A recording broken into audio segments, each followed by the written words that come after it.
Today we're checking out a bunch of Art Mandela Effects. What is a Mandela Effect? Well, it's a strange circumstance where a large group of people remember something differently than it is now. When it comes to art, you've more than likely seen most of these paintings and statues. But what if I was to tell you that they have somehow seemingly changed?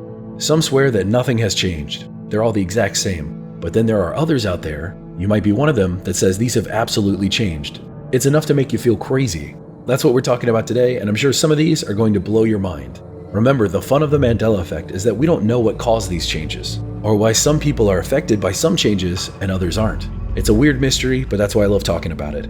Today I'm covering a collection of brand new examples, as well as ones that I've covered in the past, combined into one massive art collection for you to enjoy.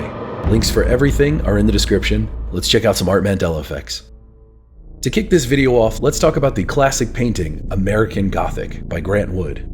This was created in 1930 and has been replicated, recreated, and emulated in other forms of art numerous times because it's such an iconic piece. It's an older couple, a farmer and wife, standing in front of their farmhouse. The man is holding a pitchfork, and both of them look very weary and tired. Many say that this painting really captured this moment in time in Iowa. So what's the Mandela Effect? Well, that couple in the painting, it isn't a husband and wife. It's actually a farmer and his blonde-haired daughter. That's right, not husband and wife. It's actually a farmer and his blonde-haired daughter. But a ton of people online are really confused about this because they believe it was an older couple. When this painting was created, Grant Wood actually used his sister as a model for the daughter in the painting, so this being the farmer's blonde-haired daughter has seemingly always been the case. But then why do so many people remember an older woman? Some online have speculated that the painting must have been changed or altered, but there is currently no evidence that any change has ever been made to this. When it first appeared in the Cedar Rapids Gazette, a local newspaper, real Iowa farmers and wives were mad. They believed it to be a nasty caricature of Midwestern farmers, believing American Gothic made these farmers out to be pinched, grim-faced, puritanical Bible thumpers. That's not all. In fact, one wife of an Iowan farmer told Grant Wood that he should have his head bashed in for the piece. Apparently the farmers and their wives were not a fan of this piece, which is hilarious because nowadays it's revered as this beautiful piece of this time and place. But actually the people that lived in that time and place thought it was pretty awful. In fact, Grant tried to defend himself as a loyal Iowan by insisting that the people in American Gothic aren't intended to be farmers, but rather small-town folk. Not Iowans, but generic Americans. Absolutely hilarious. I'm going to mention Leonardo da Vinci a couple times in this video.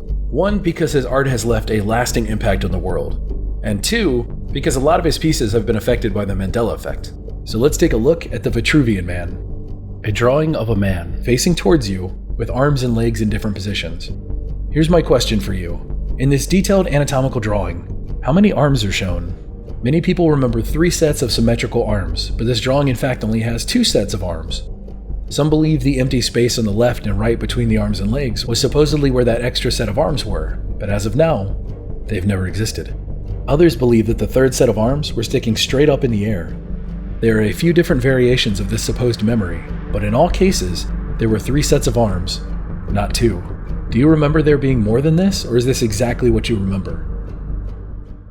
Here's a quick Mandela Effect for you. Let's talk about the painting Wanderer Above the Sea of Fog. This famous painting, as many people recall, was of a man standing on a massive rock looking out into the ocean. It turns out that this painting is not a man looking out into the sea, but actually a fog-covered forest. Take a look for yourself. Now, why so many people believe the man in this painting is looking out at an ocean is anyone's guess. Perhaps it's the fog in the painting, or the word sea used in its title, but this painting is actually looking out into dense fog-covered forests. There are trees, cliffs, valleys, mountains, and peaks. The painting that so many people seem to remember of a man looking out towards the sea, it simply doesn't exist. So here's where things get weird. This painting has been recreated many times in photographs, and for some reason, so many of them are recreated by looking out into the sea. Did something change at some point? Or has everyone simply been misremembering this world-famous painting? I'll let you decide. Oh, and fun fact, this painting might look familiar to Legend of Zelda fans, because it's obviously a direct inspiration for the cover art of Breath of the Wild, which released in 2017. Not only that, Zelda 2, The Adventure of Link, released in 1988, used this painting as an inspiration as well. Let's go way back in time to the 1500s and talk about King Henry VIII. Specifically, a painting of Henry VIII by the artist Hans Holbein. That's this guy right here. This portrait is well known around the world and has replicas in many countries. So if your childhood was like mine and so many others, you visited a museum in your youth and saw a replica of this painting on one of its many walls. Apparently, many people remember Henry VIII holding a turkey leg. Does that sound like what you remember? The belief was that Henry VIII was a plump and extremely wealthy fellow in his time. I mean, obviously, he was the king. The turkey leg he held in his hand in this portrait was representative of that. But here's the thing. In the painting, he isn't holding a turkey leg. In his portrait, he is holding what appears to be a glove. And the weird thing is that the glove doesn't resemble a turkey leg in the slightest. But upon doing research for this Mandela effect, I did discover that turkeys were introduced in England in the 1520s, which is during the time that King Henry would have been in charge. So it's entirely possible that he could have been munching on a turkey leg during that time. Another interesting detail I discovered is that turkey was King Henry VIII's favorite food, and he made it a staple of any Christmas dinner. Perhaps it was popular media like The Simpsons that planted this idea in people's minds. In a 2004 episode of The Simpsons, Homer was playing Henry VIII, and yes, he had a turkey leg in his hand. Did this inspire the belief of the turkey leg? Or was this inspired by the fact that the portrait did at one point have a turkey leg in it? You know, maybe there is something to this one. Was King Henry VIII always holding a glove in his hand in this world-famous portrait? Or was it at some point a turkey leg? If it did exist, and somehow changed over the last 500 years, what is the chance that the change happened during our lifetimes for us to even notice it? It's a real head-scratcher. What do you think? The Mona Lisa, the world-famous painting by Leonardo da Vinci, is no stranger to the Mandela effect. Previously, people have argued over whether or not she is smiling, smirking, or just giving a straight face, a debate that still rages on to this day. But that's not the argument that's going to be presented today. Today we're talking about a growing group of people who have made the claim that Lisa now has a thin, semi-transparent black veil over her head and hair that she previously did not. Take a look at this and tell me what you think. What do you remember? Has the black veil always been there? Or are these people mistaken?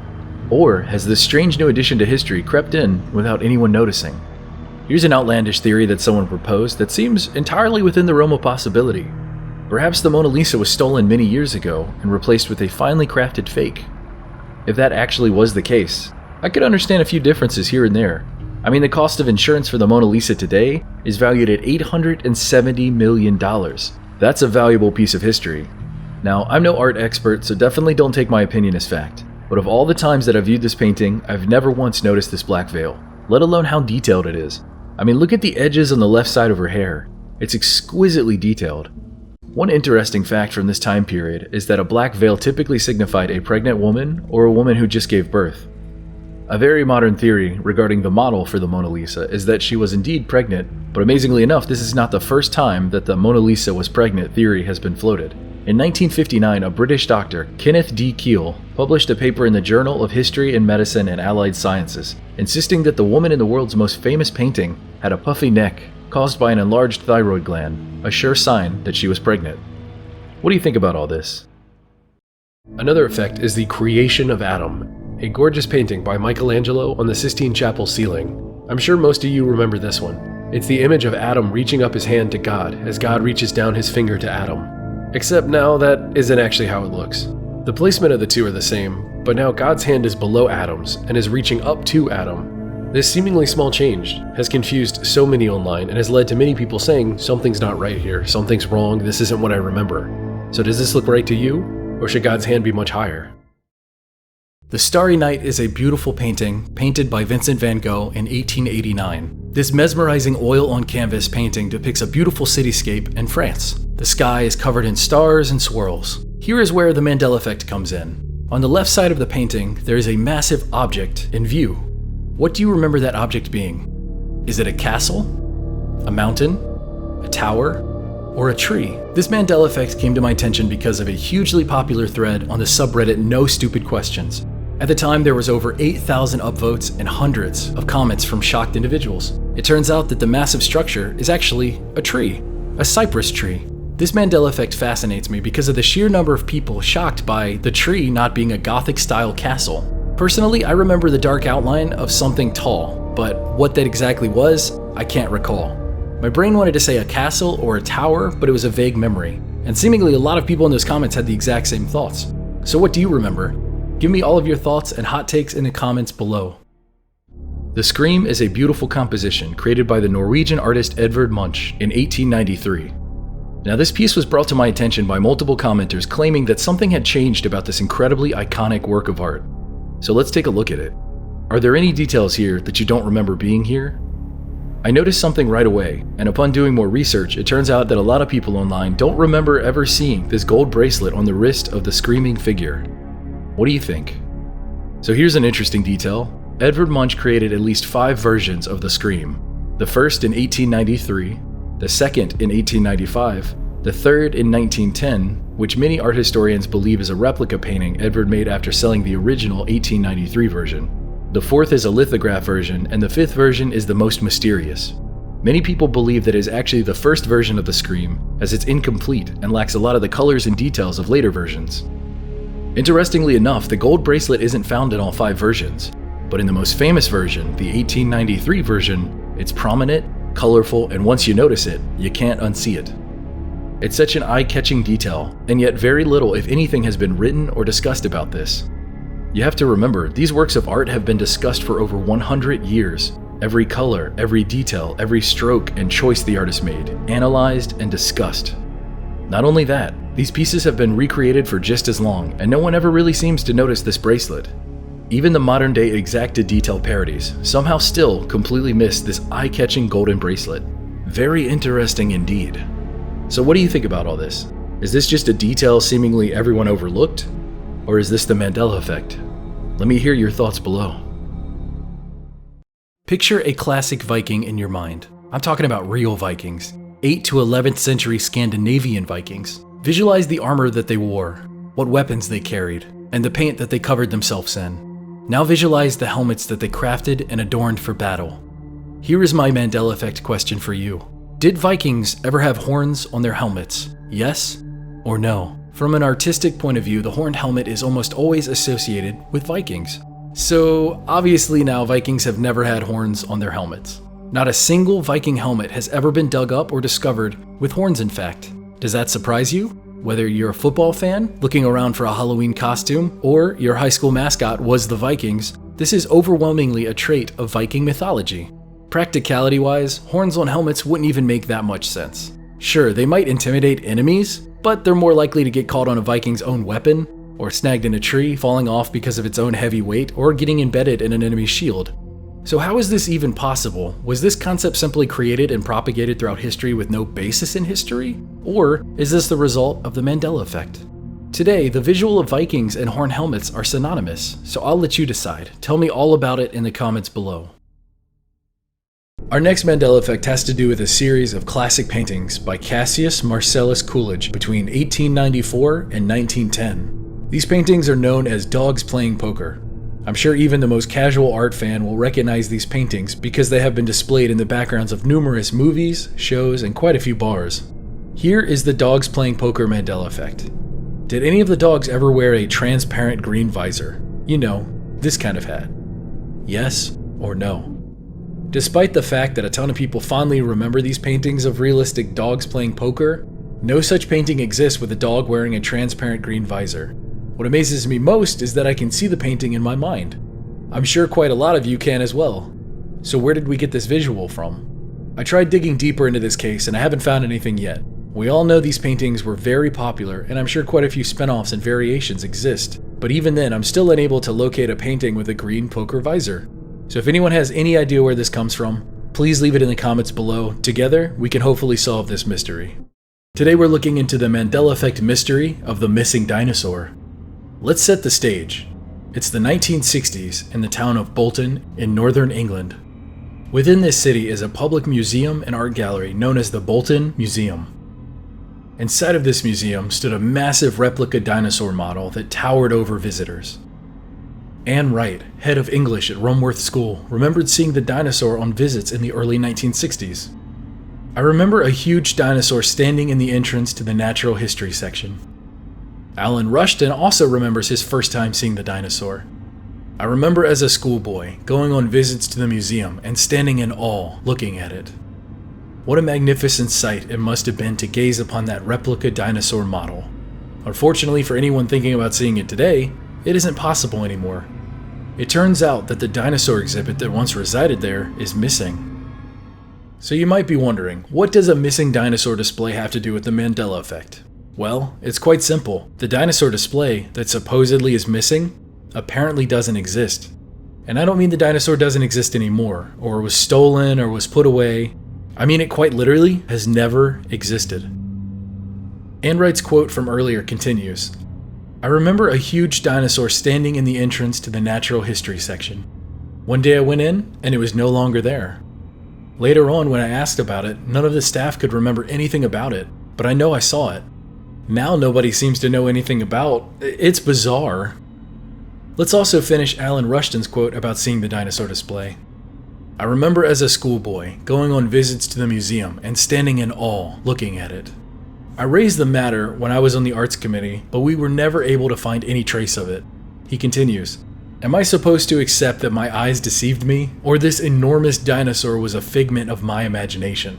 Both Anne and Alan weren't alone. In fact, over 40 museum visitors in the 1960s reported being impressed by the massive full-scale model of a dinosaur. The museum staff can't explain it.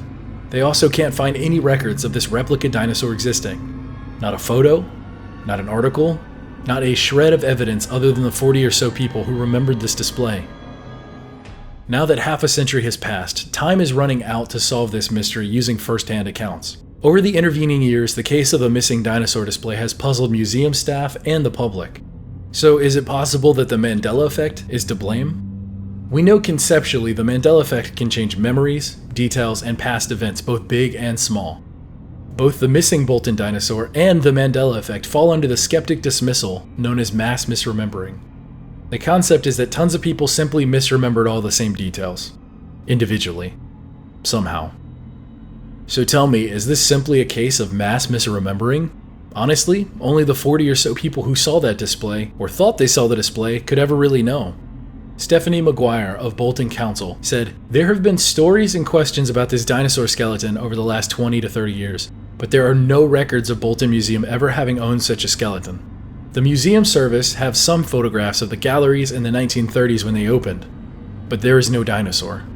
She continues, "In terms of people's memories, it emerged about 50-50 between people insisting it had existed and others insisting it had not." She concludes with, "We have also been through all of our old registers and there is no mention of it. The only conclusion we can draw is that it never existed." Plenty of other theories exist. One theory is that the dinosaur in question was a big money laundering scheme. Others believe the dinosaur was stolen on museum employee watch, and to keep their jobs, former museum staff lied about its existence until the public bought it. There are tons of fascinating rationales for the missing dinosaur. My personal favorite is that Nick Cage National treasured the dino. Steve Garland, who is the head of museums at Bolton Council, called on anyone with a photo, book, or newspaper article mentioning the dinosaur to come forward. He said, "We would love to get to the bottom of this and put it to bed once and for all. People have been telling us about this dinosaur for years, and even members of staff that say they can remember coming to the museum to see it. But there is no record anywhere that it actually existed. The dinosaur is fast becoming a legend, and it seems more and more unlikely that we'll ever find out the truth of the matter." To finish off this video, let's end with a quote from a man born in 1921 named Frank Smith, who clearly remembers the dinosaur while working at the museum with Bolton architects during the late 1940s. "I used to walk through the museum many times, and I can confirm it was there. I knew the building well during this time as my employers had been involved with building and fitting it out. There is no doubt that it was there, and it was about 20 feet long." So there you have it. What did you think about all this? Let's hear it in the comments below. For me, I'm going to add this to the ever-growing list of Mandela Effect mysteries.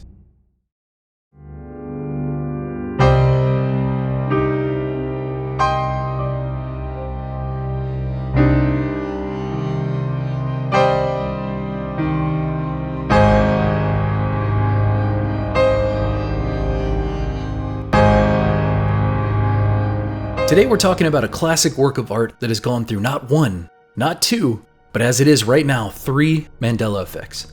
This piece of art is called The Thinker. In this video, we're going to examine each Mandela effect change and dive into the troubling question of how does this keep happening? So like this video, subscribe to this channel, as well as All Time 2, link in the description, and let's get right into it. The Thinker is a bronze sculpture of a naked man seemingly deep in thought. This iconic piece of art was finished in 1904 by Auguste Tohédon, or in English, Auguste Rodin. To quickly refresh all of your memories, here is a bite-sized history lesson about the thinker. I'm not sure if this background information will help solve any part of the mystery, but it couldn't hurt, right? The thinker was originally named the Poet. This poet was the centerpiece of two terrifying bronze doors titled the Gates of Hell. This commission dated back to 1880, and the subject of this piece was Dante's Inferno from the Divine Comedy. So obviously the thinker is deep in thought.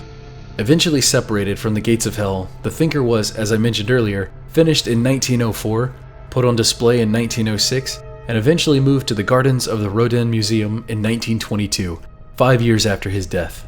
The interesting thing about the thinker sculpture is that Rodin wanted his art spread far and wide. Remember, this is a time long before cell phones, the internet, computers, television, or even the widespread adoption of the radio. I don't find it fascinating that he wanted to share his art. That seems very common of artists, but what I do find fascinating is that he succeeded. He shared his sculpture all over the world, and to his credit, it's the reason we all know about it today. In another universe, the thinker would have been some no-name piece hidden away in a museum in France. But instead, we all know what the thinker is, and that's why this video exists. So with all of that out of the way, let's get into the meat and potatoes of this Mandela Effect mystery. This world-famous and instantly memorable sculpture is already famous in the Mandela Effect community for having two previous Mandela Effects, both regarding the thinker's hand. For the first Mandela Effect, many people believe that his hand originally rested directly against his forehead. But now, that isn't the case. It instead rests against his chin.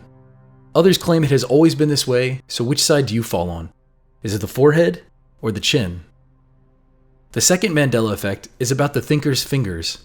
Weird and specific, I know, but follow me here. The argument is that his hand, whether you believed it was against his forehead or his chin, was that it was a tightly clenched fist. Visualize that image in your head. The way it is now, the thinker's hand is in a relaxed, open palm position with fingers spread. It's almost like he got tired of clenching his fist so tightly. Does this trip anybody else up? For me personally, I remember a closed fist resting against his forehead. So along comes a brand new Mandela Effect after all these years of examination and discussion. It's amazing that no one in all of my research has come across this until it blew up recently.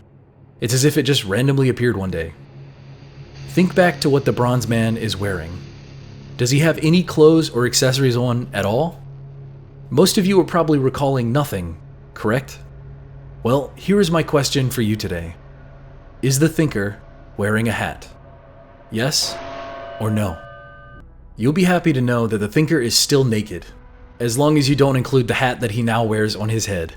Yes, the thinker now wears a hat on his head. Does that look right to you? As strange as that sounds, it's correct. The thinker now has a hat on his head. If you're like me, the first initial thing you'd say is, oh, that's not a hat, that's his hair. If you look at the statue from this perspective, you can see very obviously the bronze man is wearing a hat with a corner flipped up. His hair is in full display beneath it. You simply can't deny that this is a hat on top of his head. The first two Mandela Effects regarding the thinker bothered me, but this third one has me literally scratching my head. From the comments I've read online, I'm not alone. So we are now left with the question, how does this keep happening? And that isn't an easy question to answer. How can changes like this appear on objects that have been heavily discussed and carefully examined? I'm positive that the first time you heard the thinker had a Mandela Effect, you took a good long look at him. Did you notice the hat then? Most of you will probably say no, and I'm right there with you. Upon doing research for this video, I've discovered there were 28 bronze casts of the thinker made and placed all over the world. This could lead one to think perhaps there are different molds.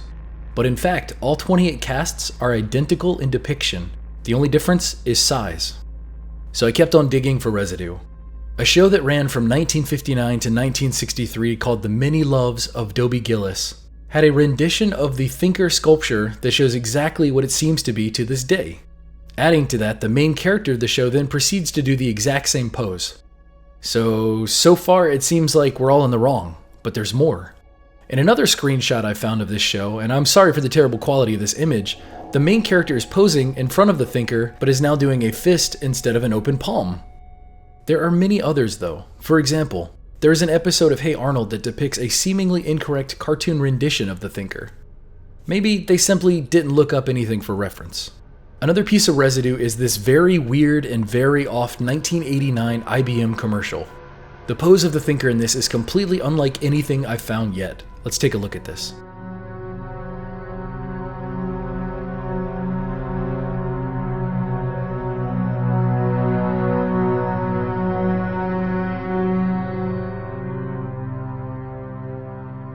Is this another failed attempt at replicating the pose of the thinker? Or is this a previous rendition of the Mandela effect? Perhaps this pose was once the correct form as well. That thought alone, if given with an open mind, is creepy enough. Sure enough, if you look in the YouTube comments, I found what I was looking for. Absolutely terrifying. Then you have the very strange case of the George Bernard Shaw photograph taken in 1906. Where he does the pose of the thinker and sends a print of it to Rodin, who is still alive at the time. What did Rodin think when he received this strange naked art piece? Was it, why is this man sending me naked photographs? Or was it, this man isn't doing my pose correctly? We simply don't know. To make matters even more confusing, in 1910, 4 years later, George Bernard Shaw did the pose again, but this time completely different. This version is much closer to the current way the thinker looks, but is still off. Did he not look at the original photograph that he took 4 years earlier? Or any of the molds of the thinker for reference? This is truly a Mandela effect mystery.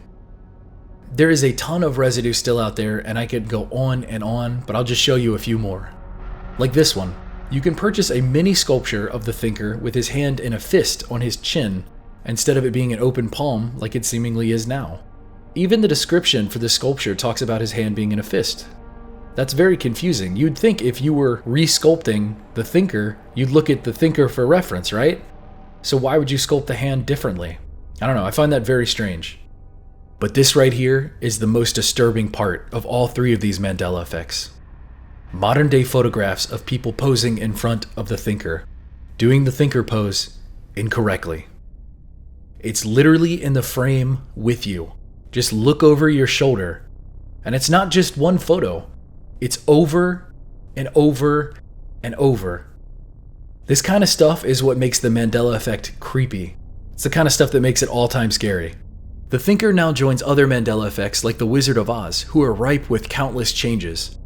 I don't understand it. I wish I did, but it seems like every time that these things are re-examined, new Mandela effects are discovered. So study these photographs deeply, because it's only a matter of time before he's wearing something else. So lastly, tell me, are all of these changes the result of the Mandela effect? Or are you more skeptical and you believe that this is nothing more than faulty memories?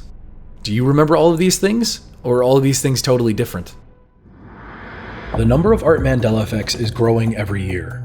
In fact, every topic of the Mandela effect is growing. And if you have any new Mandela effects that you'd like to share to see if anyone else remembers what you remember, leave them in the comments. Until next time, never stop searching.